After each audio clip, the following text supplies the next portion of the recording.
Hey everybody, Vincent Ayala here to talk to you about ultra-wide inputs.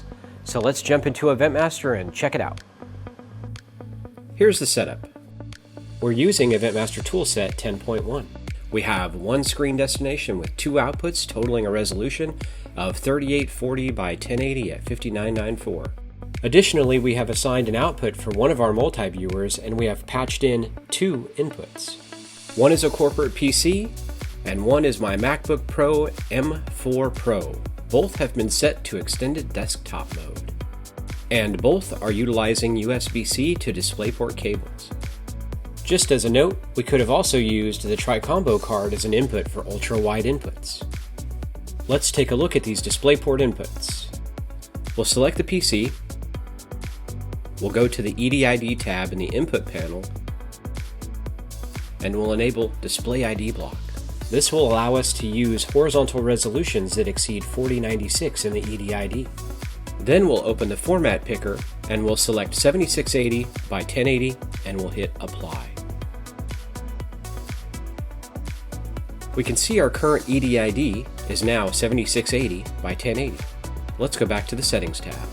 Sometimes PCs do not automatically conform when a new EDID is detected, so we may need to reseat the cable, which is what I'm going to do now.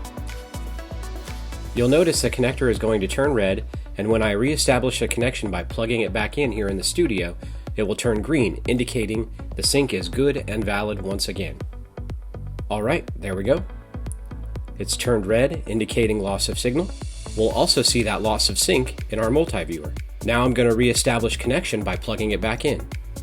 And there we have it. The computer is now outputting 7680 by 1080. Now you may say, but Vincent, what's going on the multi-viewer there? Why does it look odd? Why is the input window not represented correctly in the multi-viewer? Well, that's a great question. Let's head over to the multi-viewer page and investigate.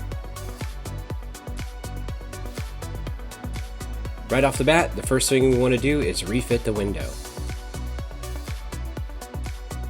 And then we'll go ahead and make it slightly larger. Alright, that's it for PC. It's that simple.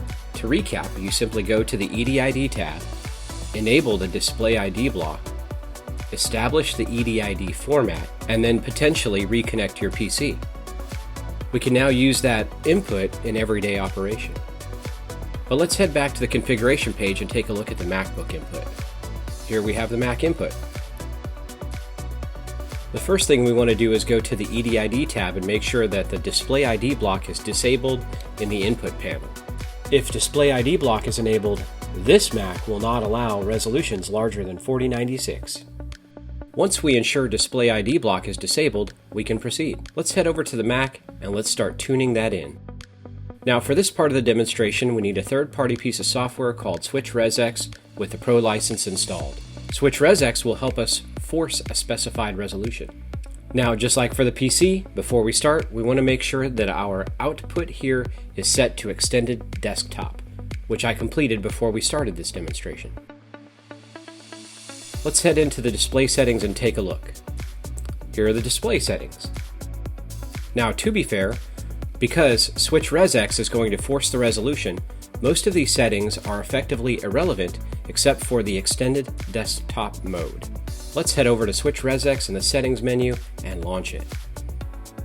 Okay, let's select the Encore3.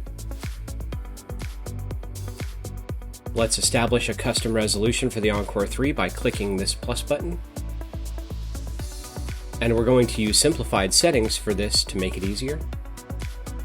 We're going to do 7680 by 1080, and then we'll hit tab again, and that will automatically fill in our refresh rate. We'll hit OK, and then we'll want to save this. We'll go to the File tab, and we'll hit Save Settings. Now when we hit that Save Settings, you may see a bit of glitching on your main monitor. That's okay. That is SwitchResX doing its magic. We'll come back to Custom Resolutions. We'll make sure that our custom resolution is set, and then we're going to go to Current Resolutions, and we'll select 7680 by 1080. Once that 7680 by 1080 has been established, we can go back into our display settings and you'll see that it is currently outputting the proper resolution. So we're good to go there.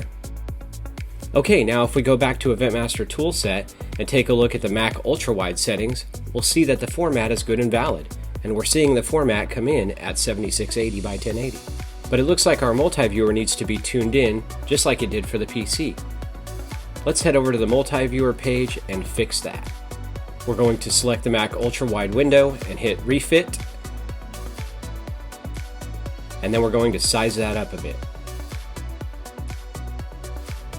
Okay, now we're free to move about the cabin. Let's head over to the programming page and let's furl down our inputs.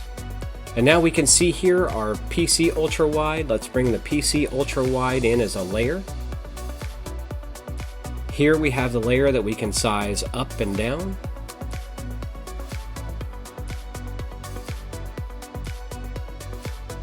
Additionally, not only can we bring it in as a layer, but we can also bring in these ultra-wide inputs as backgrounds.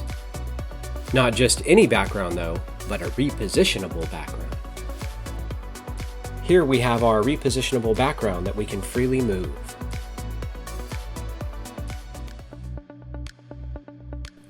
Let's just center that one and let's use our ultra-wide input to make a quick look.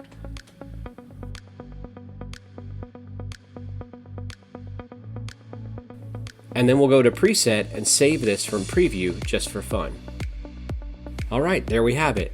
That's ultra wide on the new Encore 3.